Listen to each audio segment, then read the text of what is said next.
My own greatest accomplishment?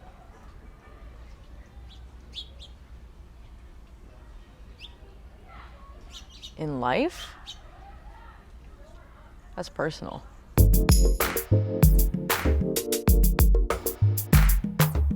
My name is Vibha Gupta. I'm the executive director and founder of No Immigrants No Spice. I'm also an emergency physician, and I work here in the Bay Area. My mother. My mother inspires me. She inspires me because even in the face of extreme adversity and like the toughest situations that you could possibly imagine, she always finds a way to be happy. And I try to channel her strength and resilience. I'd say she's a very resilient person, and she's my inspiration to keep going even when things get really, really hard. No Immigrants No Spice is a 501c3 registered charity. We have two goals. The first goal is to flip the narrative and shine a positive light on the contributions of immigrants to American culture. And we achieve that goal through storytelling, through live events, through in-person interviews, through photography, video, social media, and just being in the community. And then the second goal of No Immigrants No Spice is to raise money for direct legal aid and advocacy for immigrants. So in the San Francisco metro area, this is data from 2017 from New American Economy. So of those 1.4 million immigrants, in 2017 they paid $22 billion in taxes. Of those immigrants, 100,000 of them are entrepreneurs. So not only are they paying taxes, they're also creating jobs. So they're in the startup world, they're in the food and restaurant world, they are creating small businesses, screen printing, literally everything. And they're not just employing themselves, but they're employing other people. So if you want to map the impact, the economic impact is probably much more. So Benjamin Gonzalez is an entrepreneur that I met a few months ago. I was printing these shirts that say No Immigrants No Spice, and I was just feeling like I would like to have a supply chain that's 100% immigrant produced and made. And so I started looking for someone who fit the bill, and through the magic that happens with the people that I get to work with in Oakland, I came across Benjamin. And so basically he is an entrepreneur, he's documented, and he prints all our gear. So any purchase that's made not only supports the cause and goes to the charity, but any costs that are incurred from making the shirts go to support an immigrant entrepreneur.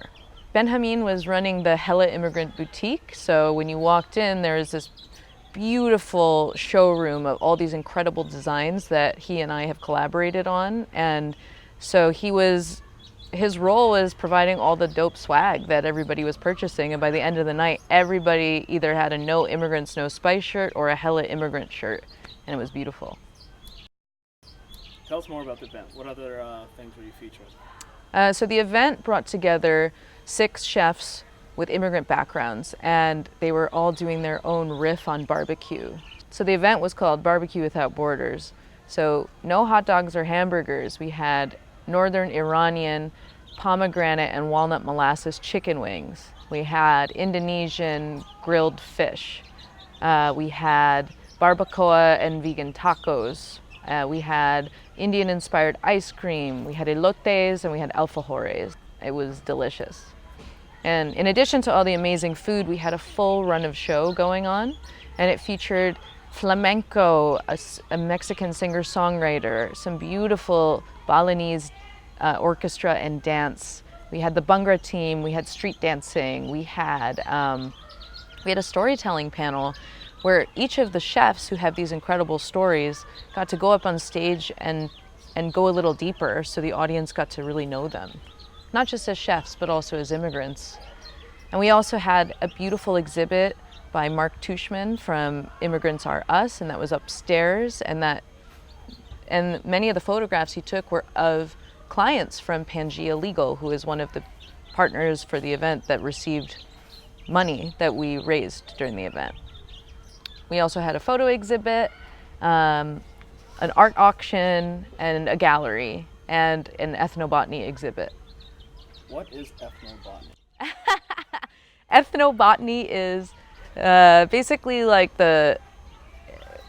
it's like the background, like it's not just about the hard science and botany of spices, but it's the history, the culture, the anthropology of those beautiful plants. So many people, I don't know how many people got to really experience it, but there were some amazing facts that were displayed when you were in line for food, and it was pretty cool.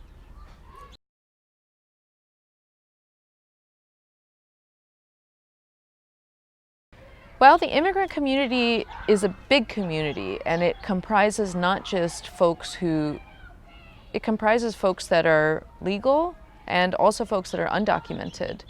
And when we talk about health challenges, it's all about being able to actually access the healthcare system.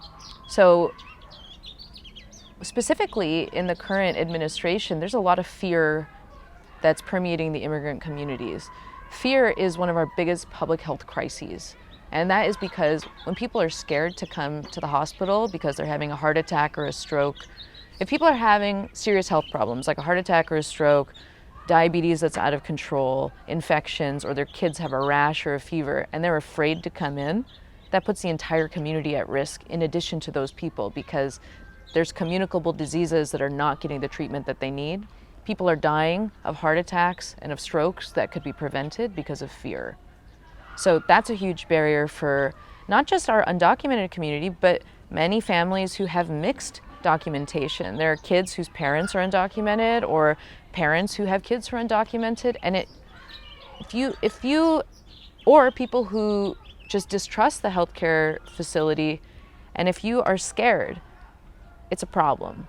That's a huge barrier. Fear is a huge barrier that we have to get over. And you know what I'll say is Kaiser Permanente has been a real pillar in the community of, saying that healthcare is a human right and everybody deserves healthcare. So they supported this event, and they also are allowing me to work in their space to help improve access for all communities. They also, along with Kaiser does a lot of work in cultural centers to reach out to certain parts of the community that are suffering from specific diseases. So there are higher rates of diabetes and higher blood pressure in certain communities. Some of those are along ethnic and immigrant lines. So there's a lot to unpack in immigrant health and access. Again, I think everybody is moving towards, everything is moving online, whether it's healthcare or, purchasing things. Everything is basically on the internet. So the question is how we can use the internet to actually help us. I think in the immigrant community, there are a couple of layers to that. If we're talking about undocumented folks, in the right situation, digital health could be used to help them circumvent some of those barriers, but there's always a security and privacy issue and distrust around that, as we can see, with some high-profile news stories that you've seen lately. But I think if done the right way, it could help the undocumented community. As for folks who are documented, or just people in general, if you give them the power of their own health in their hands or on their laptops or their iPhones, I think it could be used to engage in a really positive way, to empower people to be more proactive in their own health care and be more informed when they go to the doctor. So when I see a patient in the emergency room, they might have, if they're given the proper information and tools about their own bodies, they can help me help them, so we can do joint decision making and do informed decision making. I think that's a real asset. I think prevention and education is one of the most important things we can do in the immigrant communities. It's all about empowering people to make good decisions for themselves.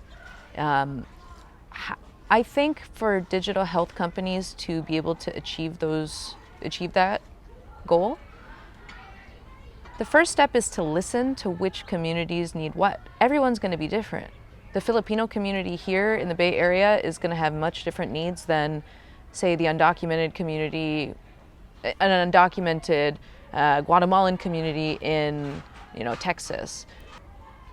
What are your goals for NINS for next year?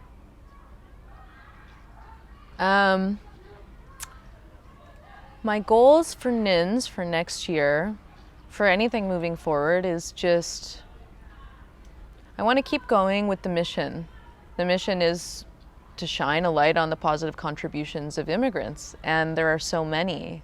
So my mission is to continue showcasing that. And there are a lot of different ideas I have going around in my head. Smaller events, intimate events. I want to engage people across the aisle. I think it's really important to win the hearts and minds of people, and also work on winning those votes as well, especially in purple states. So, of course, I'm going to do a lot here in this Bay Area where I have my community, but I also have plans to go to Kansas City, to go to Michigan, and go to New York City as well. Those are my initial thoughts. Definitely with the response that we got from BBQ Without Borders, I want to do it next year.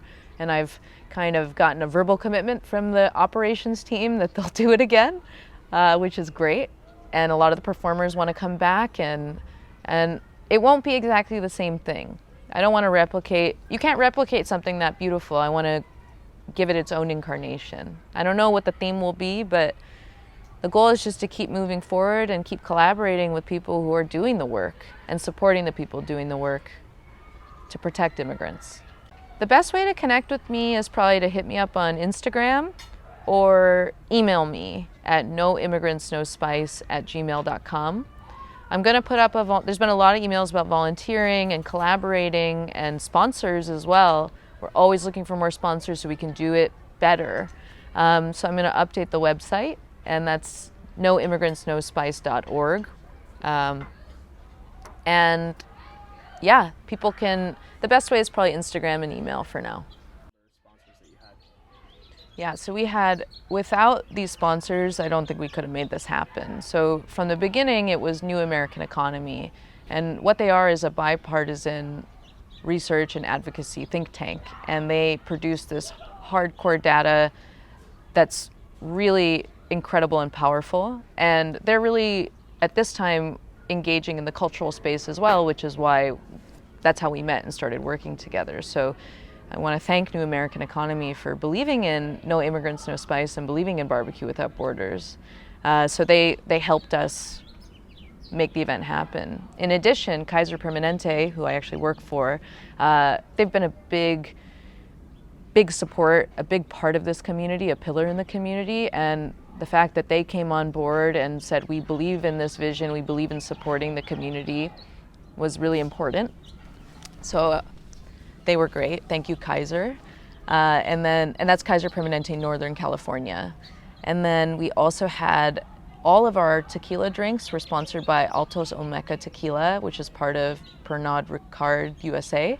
And they had these amazing Paloma and Margarita drinks. And then we also had all these incredible craft brews from Fort Point Brewery. And these are all local Bay Area brews, and they were delicious. And then we also had Nigel Jones from Kingston 11 really step it up and help us with, some of the licensing, and also he made this incredible rum punch. He helped us with a lot of the logistics and also hosted our after party. So those were some big deal sponsors that we couldn't have done this without. So if you believe in the mission, if you believe in what we're trying to achieve here by collaborating with the community and hearing their needs to support them, and you can't make an event or you don't want to buy a t-shirt, you can just donate. If you donate online, all that money goes directly to the 501c3 nonprofit charity. It's tax deductible, and all that money will go towards supporting immigrants.